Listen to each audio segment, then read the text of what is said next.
Good. My apologies, but I was here. I thought it was 20 minutes. Yeah, and I thought it was number 5 when I checked with you 10 minutes ago. Yes, thanks a million. Look, I was waiting to get in, you see, even so was my colleague, Deputy Collins, but he's a slaughter today, since apologies. Yes, look, Minister, we badly need reforms, and indeed, you know, right across the whole spectre of the education sector, from the NINRA at the play schools, you know, to 3rd and 4th level, and continuing and education, as far as I'm concerned, is from the cradle to the grave. And I know that you're a very understanding minister, and on top of your brief always, and you'll come from the same stable maybe as myself, and dealing with these issues. But the whole facet of and the wide range and the difference of education, and indeed we mentioned today talking about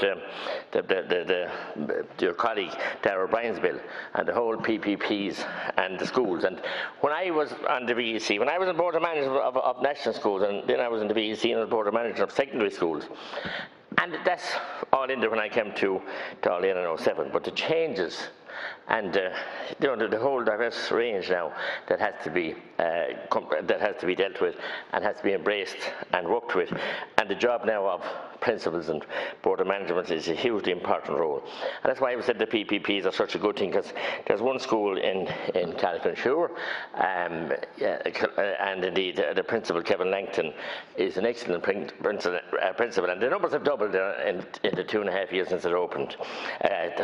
Second level VEC school, a private-public partnership. So alongside Mr. Langston's office is the manager's office, and the manager has nothing to do with the students or the learning or the intuition, but he or she has the job of maintaining the school from the front gate right to the back gate, and upstairs, downstairs, inside, whether it be a tap, whether it be a slate, whether something happens out in the grass, or whatever.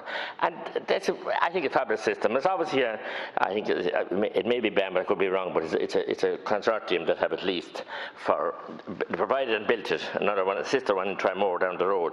A magnificent building, a magnificent addition to the town of Carrick-on-Suir, South Kilkenny, South Tipperary, and that part of Waterford, down as far as Portlaw, and beyond. And indeed a special needs unit as well, a special tuition for people with, you know, different learning issues.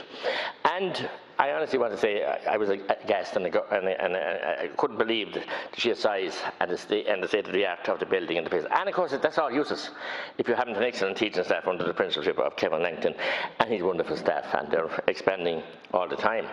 And you know, there will be great reports coming from there. And of course, the chairperson of the Board of Management, Councillor Cian Burke, and a voluntary board. Very important to have all those factors working together. And they have to be all pulling together and working together. And it's onerous to ask people, especially lay people, or indeed local authority members or whoever, VEC members. And I have to say, when I was on the Board of Management of Coláiste Duniski and Care, the Sisters of Mercy, who had amalgamated the VEC school and the Convent of Mercy, and indeed St. Joseph's, which was a school, I wouldn't say private school because I went there myself, but two pioneers that came from County Cork, the late Tom McGrath, the late Vincent Russell, and cycled and rower on their bikes to the town of Kay and set up a school with little or no support from the government. And it was a very poor building, but there were some great people came out of it, and there were great teachers, and Jerry Gruffrey, the medicine science teacher, was still alive, and Anna Coralum, and Ish, and you know, and many others. So when you contrast what they operate on a shoestring, what the VE sector, which my own brother was a teacher, and then they had the funding and have been funded, well funded for the last 25 years certainly. But the school in Carrick-on-Suir that I referred to was waiting for 30 years in the making. The late former Councillor Dennis Burke and many others, and Councillor Hogan, and many others fought for decades to get it over the line. And I suppose it's a pity that the two other schools didn't amalgamate, but they chose to stay on their own, the Green School and the Convent. And look, that's their entitlement.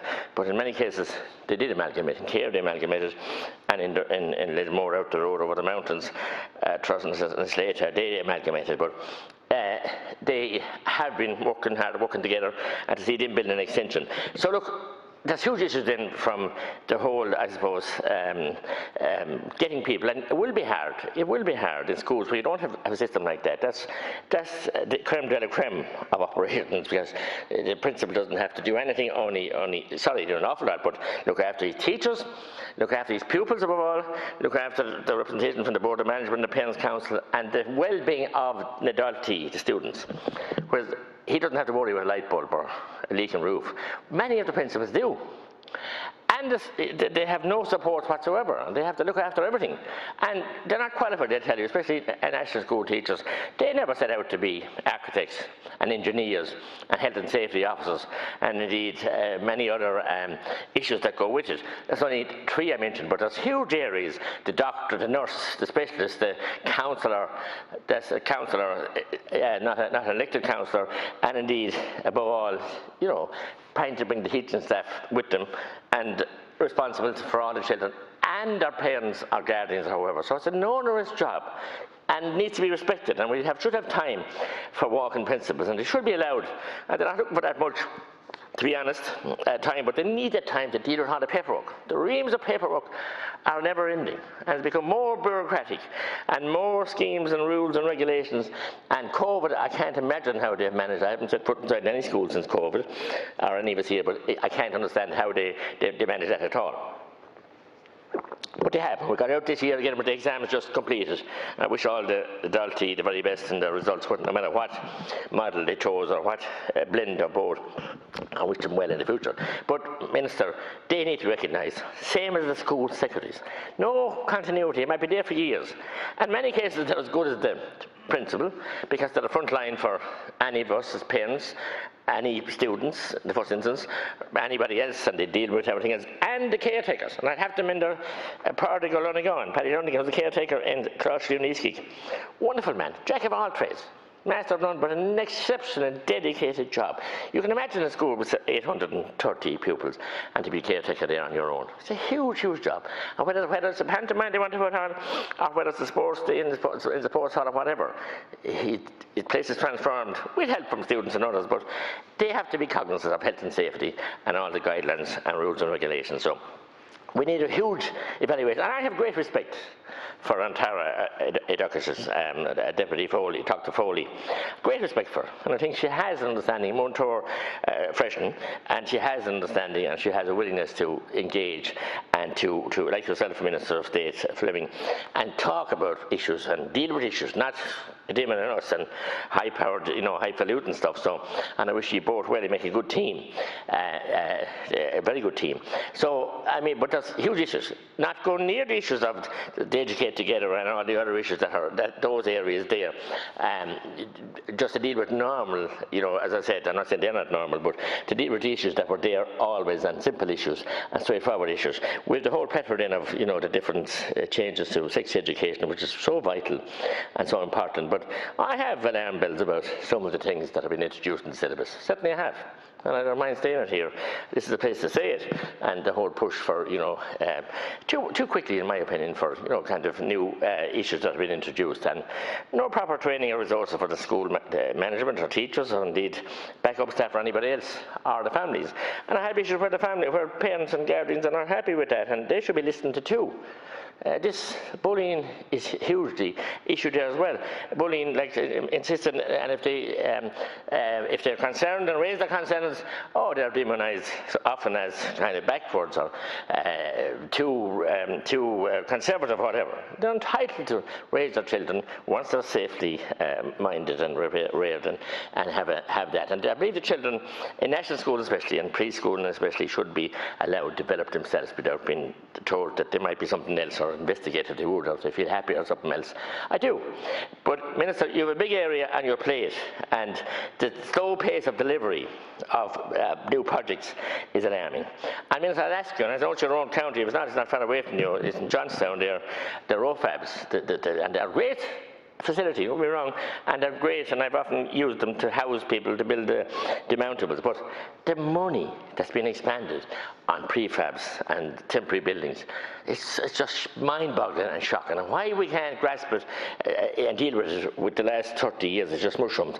And would build what's paid in rent for these buildings, would build schools all over the place if it could be just put into bricks and mortar and put into PPP projects or whatever, and cut out the rent. Because I was taught in the prefab, I was actually, but I often went to classes, adult classes in prefab, and I often attended schools as speaking to classes or whatever, and attended meetings in prefabs.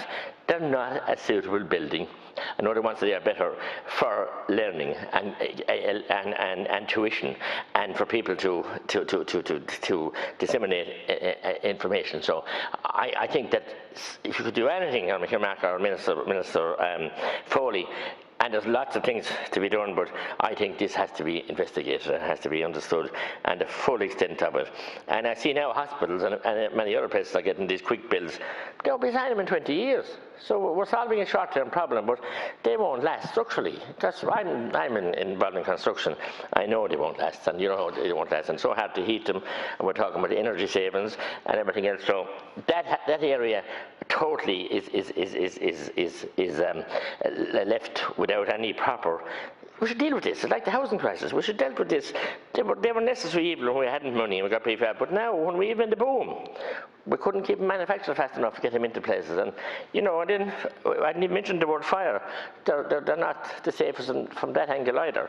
But as regards, as I said, lifelong learning, from the cradle to the grave, and I think it's wonderful. And I'd have to salute the Education Board of the ETB now in Tipperary and elsewhere, and people who work there, Mary Roach and Mary Morani, and many more people I worked with, and the way they have engaged with people, even to do theory tests, and even to get, and many of them adults and fairly senior, and not having the literary skills. They went through their own education, limited as it was, without ever anyone picking up that they hadn't the learning skills and the writing skills they needed. Many of them are geniuses and can run businesses and their own business, self-employed, but they have that difficulty. So I'd have to say more funding should be put into, as I said, the further and continued education, and to try and ensure that. And I salute the tutors there as well. And I know how difficult it is, and I know there's another Montour in Costa-Nua, in Cardianisky, or Ballyarclia, Neve Killin, a Montour that's doing a lot of voluntary work with, as I call them, our newcomers, and we have many of them in town of Care, probably more than a third of our community, and helping them to learn the English language. And so did Kathleen Olainchik, who was a wonderful Ninra in Costa-Nua, in Cardianisky. And I was stunned one day when I arrived in the square, and she was putting on a play, and I think there was 15 different nationalities. 20 years ago there was only one nationality. Maybe 10 years ago there were 3 or 4. And she said to me, they can learn the Irish easier than they can learn the English. And they can learn any language, for that matter, they can learn any language, I suppose, easy, but the Irish and the Gaelic. And my own Costa-Nua was a Brack Gaeltacht up till 57. My own late Shanwahar didn't have any English. And some of you might say that my English mightn't be the best either, but that's fine, it's what I have. But she didn't have.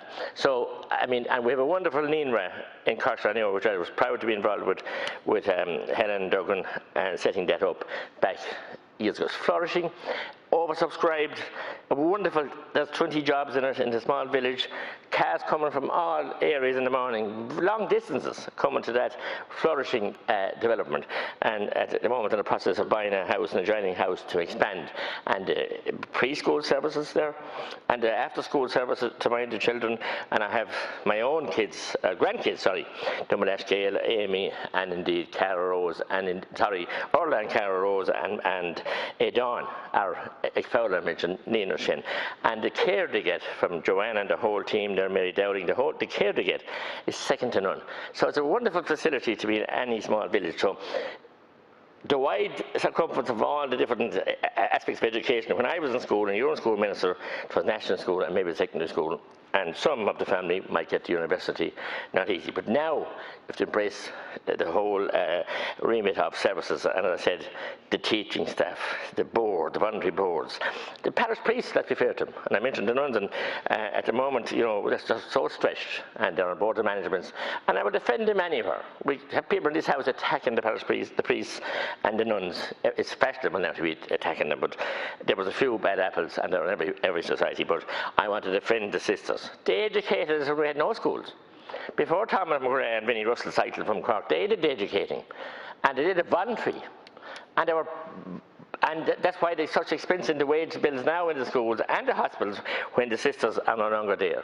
And then they come on at the board of management, and I can say I learned so much from the sisters, and I sat on interviews with them, and they were just exemplary in their knowledge of teaching, knowledge of people's experience, and indeed knowledge of dealing with people sensitively and humanely, and doing that voluntary work as on boards and indeed as on interview panels.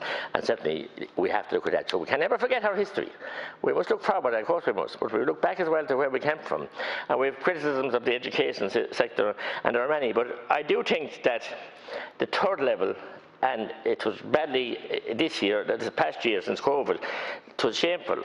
And I direct experience, my youngest daughter, Caelan, went in, so they had so little class. They had so little life. They were trying to do it online.